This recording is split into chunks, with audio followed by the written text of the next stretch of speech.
Hello, नमस्कार।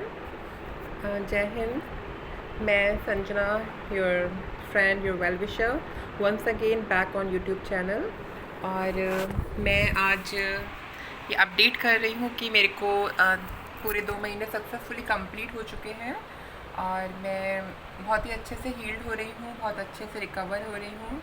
And you can see my progress. I am absolutely fine. मुझे कोई दिक्कत नहीं हो रही है और आज तकरीबन 2 महीने कंप्लीट हो चुके हैं मेरी सर्जरी को। और सच मानिए, मुझे कोई दिक्कत या कोई परेशानी नहीं है। मैं तो यही बोलूँगी कि जो भी ट्रांस बहनें सर्जरी करवाना चाहती हैं, वो सबसे पहले तो अपने पैरों पे खड़े होए। अपने पैरों पे खड़ा होना बहुत ज़रूरी है। आप ये मान के चलिए कि अगर आप अर्निंग हैंड है तो ये सर्जरी आपके लिए बहुत अच्छी है। अगर आपके लिए कोई भी लिविंग का सोर्स है तो ये सर्जरी आपके लिए बहुत अच्छी है। हाँ, अगर आप सिर्फ एक ट्रांस है और आपने अपनी एजुकेशन कंप्लीट नहीं करी है, आपके पास में कोई काम नहीं है समय, तो मैं आपको रिक्वेस्ट करूँगी कि अभी की पेशेंस, अभी सर्जरी मत करवाइएगा। क्योंकि इस सर्जरी में सबसे जो इम्पोर्टेंट चीज़ है वो है आपका अपना आत्मविश्वास, आपकी विल पावर, और इन दोनों चीज़ों से भी ज़रूरी है आपके पास पैसा होना। आप फाइनेंशियली स्ट्रॉन्ग हैं तो ही आप ये सर्जरी करवाइएगा, क्योंकि surgery requires at least 5 lakh rupees. बहुत सारी चीज़ें आपको इसमें करनी पड़ती हैं। सर्जरी के बाद आपको कंप्लीट 3 महीने का बेड रेस्ट लेना पड़ता है। मैं अभी भी बेड रेस्ट पे हूँ। हाँ, घर पे कामकाज कर रही हूँ, अपना खाना पका रही हूँ, अपने कपड़े वॉश करती हूँ। घर का जो भी हम महिलाओं का काम होता है, जो भी हम महिलाएं काम करती हैं, वो सारे काम कर रही हूँ घर पे। लेकिन अ, उससे ज़िंदगी नहीं कटती, उससे आमदनी नहीं होती है। This house hold work does not add income in your life. You won't get money if you are doing anything in your house, you know. So to survive after surgery, you need money, you need big support. और एक बात कहना चाहूँगी कि ये surgery कुछ ऐसी होती है कि इसमें फैमिली का सपोर्ट या आपके दोस्तों का सपोर्ट होना बहुत ज़रूरी है।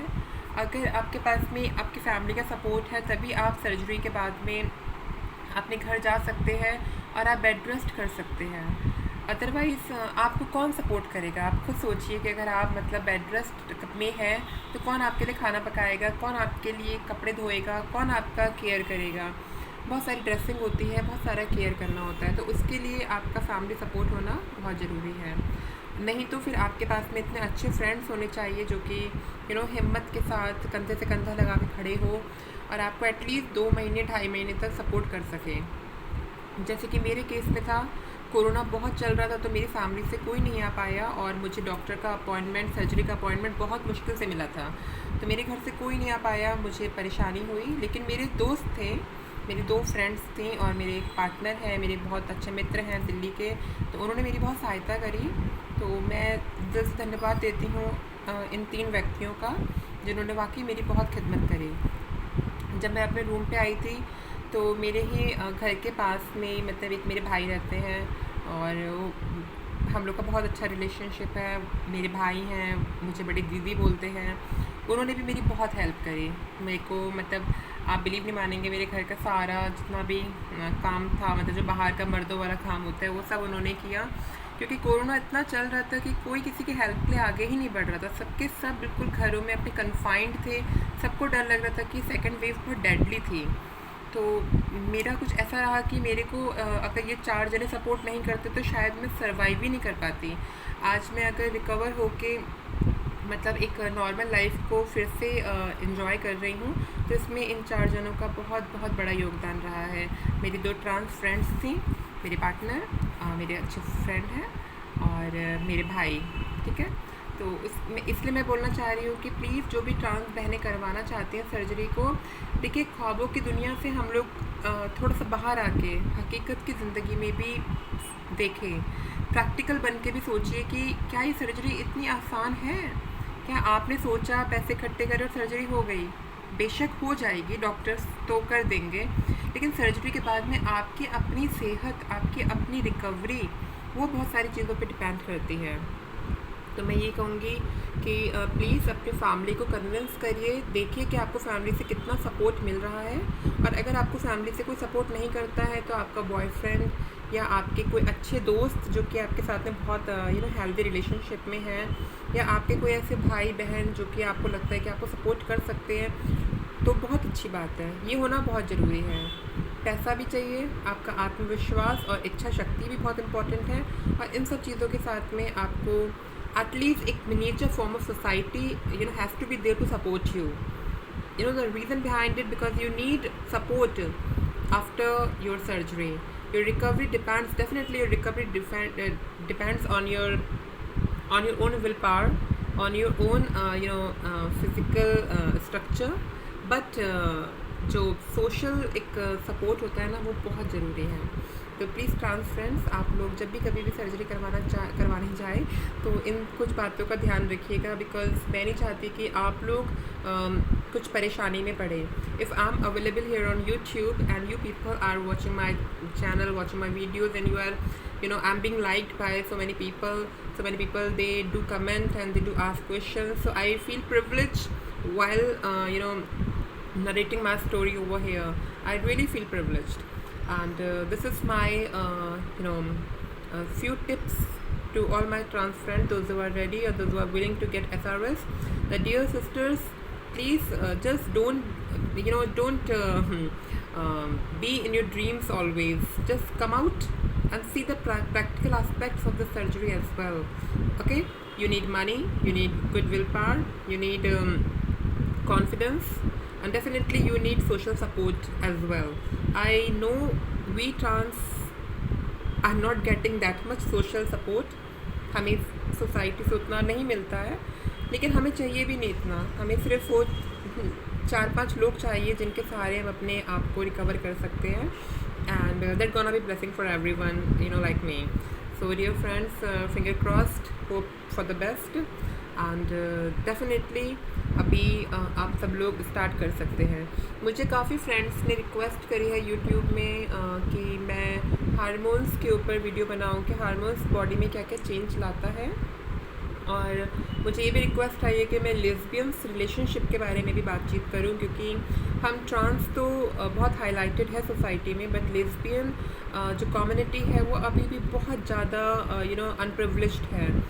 बहुत सारी मेरी लेस्बियंस ब्रदर है और सिस्टर्स हैं जो कि वाकई में प्रॉब्लम्स में है। मुझे बहुत मैसेजेस आ रहे हैं लेस्बियंस रिलेशनशिप के बारे में बोलने के लिए, और अपनी कम्युनिटी से मुझे जो मैसेजेस आ रहे हैं वो ये है कि मैं हार्मोन चेंजेस के ऊपर बात करूं, मैं SRS की रिकवरी के ऊपर बात करूं, मैं बात करूं कि किस तरीके से मेरा बचपन कटा है, मेरे को कैसे सोशल या फैमिली में कैसे एक्सेप्टेंस मिला, कैसे मैंने इस बात को रिवील करा अपने घर पे और लोगों की क्या प्रतिक्रिया रही हैं।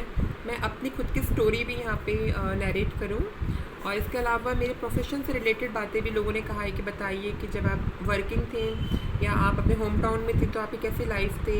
बहुत सारे लोगों ने मुझसे ये भी कहा कि अपने फ्रेंडशिप्स के बारे में कुछ बताइए कि एक ट्रांस की लाइफ में क्या क्या फ्रेंडशिप एस्पेक्ट्स होते हैं। तो मैं ज़रूर बताना चाहूँगी, इन सब बारे में भी बात करूँगी। और मैं अभी ये वीडियो सिर्फ अपना second month of post of recovery के रूप में डाल रही हूँ। आज मुझे तकरीबन 2 महीने हो चुके हैं और मैं बहुत हेल्दी फील कर रही हूँ, थोड़ी सी मोटी भी हो रही हूँ बट इतनी मैं परेशान नहीं हूँ, क्योंकि ऐसा होता है हर सर्जरी के बाद में आपको कुछ दिक्कतें होती हैं। गैस्ट्रिक प्रॉब्लम होती है, कॉन्स्टिपेशन होता है, आपका वेट गेन होता है, आपका हेयर लॉस होता है, आपके नेल्स ब्रिटल होते हैं। ये सारे कुछ ड्रॉबैक्स हैं, हर सर्जरी के होते हैं, तो मेरे साथ भी हैं।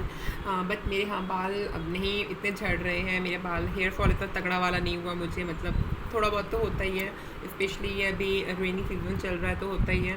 अदरवाइज़ मेरे नेल्स भी बहुत खूबसूरती से फिर से मैं ग्रो कर रही हूँ। मेरे बहुत अच्छे नेल्स थे पहले, तो सर्जरी की वजह से मैंने कट किए थे, अभी फिर से मैं इसकी केयर कर रही हूँ, तो मेरे को ऐसा नेल्स में भी प्रॉब्लम नहीं है। और साथ ही साथ में सब कुछ ठीक चल रहा है। कभी कभी कॉन्स्टिपेशन होता है और गैस्ट्रिक की प्रॉब्लम तो रहती है इस सर्जरी के बाद में, क्योंकि आपका कोलन सिग्मॉइड कोलन नाम से पता है कि सारा खेल आपकी आंतों का है, आपके कोलन का है।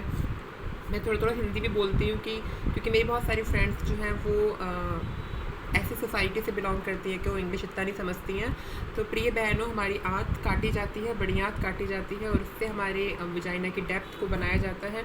तो जाहिर सी बात है, जब आँत कटेगी तो इस तरीके की प्रॉब्लम्स तो आती हैं। तो अपने खान पान के ऊपर ध्यान रखिए, कोशिश करिए कि ऐसा हल्का खाना खाइए, सुपाच्य भोजन लीजिए जो कि आपकी बॉडी को ताकत भी दे, रिकवरी में हेल्प भी करे, साथ ही साथ आपका वेट इतना गेन ना हो।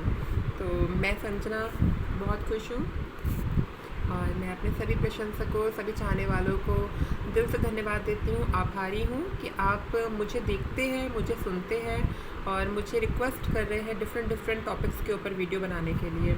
मैं कोई बहुत बड़ी सेलिब्रिटी नहीं हूँ, मैं सिर्फ़ और सिर्फ इस चैनल को मैंने इसलिए बनाया था क्योंकि सच में बता रही हूँ, मुझे हेल्प करने के लिए कोई नहीं था। मैंने बहुत गलतियाँ करी, मैंने अपने लाखों रुपए ज़ाया करे।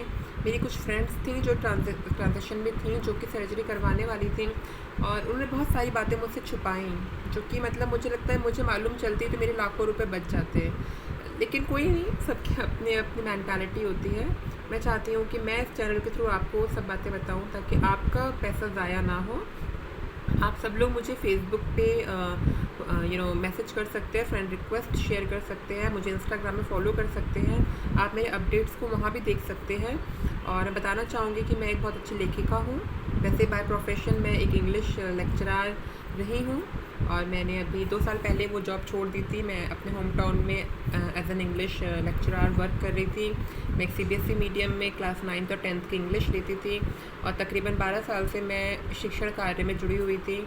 एक अध्यापिका के तौर पे मैं वहाँ पे कार्य कर रही थी। जब मैंने अपनी जॉब छोड़ के मैं दिल्ली शिफ्ट हुई तो फिर यहाँ पे कोरोना आ गया और मैं कुछ कर नहीं पाई। इतना प्रपोजल्स थे मुझे संगीत नाटक अकेडमी से एज एन अनाउंसर कॉल आया था। मैंने काफ़ी सारे प्रोग्राम्स में अनाउंसमेंट किया है जो कि दूरदर्शन में टेलीकास्ट भी हुए हैं और साथ ही साथ में मुझे कला मंडली की तरफ से भी ऑफ़र थे। मैंने उनके साथ भी कुछ काम किया, मैंने उनके साथ भी वर्कशॉप्स करी, उनके साथ भी मैंने सपोर्ट किया और मेरी सोर्स ऑफ इनकम यहाँ से चलती रही। इसके साथ साथ मैंने कुछ महीने कॉल सेंटर में भी जॉब करा। मैं नोएडा में जॉब करती थी, अमेरिकन कॉल सेंटर था, वहाँ पे जॉब करती थी और धीरे धीरे कोरोना आ गया। फिर 1 साल के लिए तो सब कुछ बंद हो गया। मैं अपने होम टाउन बरेली वापस चली गई थी और दोबारा से अभी फिर मैं होली के टाइम पे जब सर्जरी की डेट मिल गई थी, मैं फिर से दिल्ली आई और बस सर्जरी करा के फिर कोरोना हो गया और मैं फिर घर पे आ गई। बट मैं फिर से अपने लिए ट्राई कर रही हूँ। बहुत सारी अपॉर्चुनिटीज़ आ रही हैं, आप सब लोग भी प्रेयर करिएगा। होपफुली मुझे अच्छा कोई काम मिलेगा तो मैं आप लोग को ज़रूर बताऊँगी। फ़िलहाल इस समय तो मैं बेड रेस्ट कर रही हूँ बिकॉज़ लाइफ में ये सर्जरीज़ बार बार नहीं होती हैं। हम ज़िंदगी भर कमाएंगे, ज़िंदगी भर खाएंगे, ज़िंदगी भर हमें मेहनत मशक्क़त करनी है, लेकिन कुछ टाइम होता है वो अपने लिए होता है, अपने लिए, अपनी ज़िंदगी के लिए, अपनी रिकवरी के लिए, अपने अपने आप से प्यार करने के लिए। और मैं सच बता रही हूँ, मैं रोज़ अपने आप से मोहब्बत कर रही हूँ, मैं रोज़ अपने आप को प्यार करती हूँ क्योंकि मैं बहुत छोटी थी ना, मैं अपने दादू के साथ सोती थी। मैं दादू से कहती थी, दादू मैं लड़की बन जाऊँ और मैं ना सुबह सो के उठूँ तो मैं लड़की बन जाऊँ। तो मेरे दादू बोलते थे कि मैं by birth, bye religion Christian community को बिलोंग करती हूँ, मैं कैथलिक समाज से हूँ। तो मेरे दादा बोलते थे कि तुम प्रेयर करो जीसस क्राइस्ट से और वो तुम्हें सब कुछ प्रोवाइड करवाएंगे। तो मैं इतनी मासूम, इतनी भोली भाली थी कि मैं सोती थी तो सोने से पहले मैं नील डाउन होके प्रेयर करती थी और मैं यही कहती थी कि भगवान जी बस मैं सुबह सो के उठूँ ना तो मैं तुम्हें लड़की बन जाऊँ। और मेरा ना ये मतलब शरीर मुझे बिल्कुल पसंद नहीं है, मुझे एक महिला का शरीर दीजिए, मैं महिला के समान जीना चाहती हूँ। और बचकानी सी बातें, और अब खुश हूँ कि वो सब चीज़ें हो चुकी हैं। और मुझे सबसे ज़्यादा जो खुशी मिलती है अपनी सर्जरी के बाद वो ये है कि मेरा आत्मविश्वास और मेरा स्वयं से मोहब्बत जो है वो बहुत बढ़ गई है। मैं अपने आप से बहुत प्यार करने लग गई हूँ। मैं पहले इतना प्यार नहीं करती थी, मैं अपने बहुत सारी चीज़ों को लेके बहुत रिग्रेट फील करती थी, मैं बहुत गुस्सा करती थी भगवान जी के ऊपर, लड़ती भी थी कभी कभी और बहुत मुझे उलझन सी होती थी। लेकिन अब मैं अपने आप से प्यार करती हूँ क्योंकि मैं वो हूँ जो मैं हमेशा से चाहती थी। और मेरी मम्मा मुझे बहुत प्यार करती हैं। अभी कुछ दिन पहले मेरा फ़ोन पे बात हो रहा था, वीडियो कॉलिंग पे बात हो रही थी, तो मम्मा मुझसे बोलती थी कि मेरा ख्वाब था कि मेरी कोई लड़की पैदा हो, क्योंकि मेरे घर में मुझसे बड़े 2 भाई हैं और 2 भाइयों के बाद मैं पैदा हुई थी। और मेरी माँ चाहती थी कि इस बार लड़की पैदा हो, सारा ख़ानदान ये कहता था लड़की ही होगी, और मैं पैदा हुई। और मेरी मम्मा को अफ़सोस हुआ, लेकिन मैं बचपन से बहुत फ़ेमिनिन थी, मेरे एक्टिविटीज़ बहुत फ़ेमिनिन थी, तो मम्मा कहीं न कहीं मुझ में एक लड़की को ढूँढ लिया करती थी। ये सीक्रेट मम्मा ने अब मुझसे रिवील करा है इतने सालों के बाद। अब मुझे बताया कि बेटा तूने बहुत अच्छा किया कि तूने काम किया। मेरी दबी हुई इच्छा थी कहीं न कहीं कि मेरी बेटी पैदा होती, मैं बेटी के साथ में वो एक ममतामयी रिश्ता, एक दोस्ती का रिश्ता जो होता है ना, वो शेयर करती। और आज जब मैं तुझसे बात करती हूँ, हँसती हूँ तेरे साथ में, तो मुझे लगता है वाक़ई मेरा ख्वाब पूरा हो गया। मेरे मरने से पहले तूने मेरा वो ख्वाब पूरा करा। ये मेरे लिए इतना बड़ा अचीवमेंट है मित्रों, मैं आपको बता नहीं सकती हूँ। वो शायद लाखों करोड़ों रुपए देखें आप, जिसने आपको जन्म दिया है, जो आपको अपनी कोख में 9 महीने रखा है, अगर वो माँ आपसे बात बोल देती है, तो आप मान के चलिए आपका जीवन साकार है। आपने कोई गलती नहीं करी। मुझे कोई अफ़सोस नहीं है कि मैंने ये काम किया। मुझे किसी इंसान से कोई मतलब नहीं है। कोई मेरे खिलाफ़ खड़ा हो, लाख मेरे खिलाफ़ खड़ा हो, मुझे कोई मतलब नहीं है, क्योंकि जिस माँ ने मुझे 9 महीने अपने कोख पे रखा, जिसने मुझे जन्म दिया, वो माँ मेरे साथ बहुत स्ट्रॉन्ग फ्रेंडली रिलेशनशिप में आ चुकी हैं। हम लोग इतनी इतनी बातें शेयर करते हैं, अपने रिलेशनशिप शेयर करते हैं, अपनी बहुत सारी पर्सनल प्रॉब्लम्स शेयर कर लेते हैं। और मेरी मम्मा जब ये बोलती हैं कि मेरा सपना पूरा हो गया, जब मैं तुझे देखती हूँ ना, मुझे बहुत खुशी होती है, बेटा तूने मेरा सपना पूरा कर दिया। मेरे 2 बेटे और 1 बेटी है।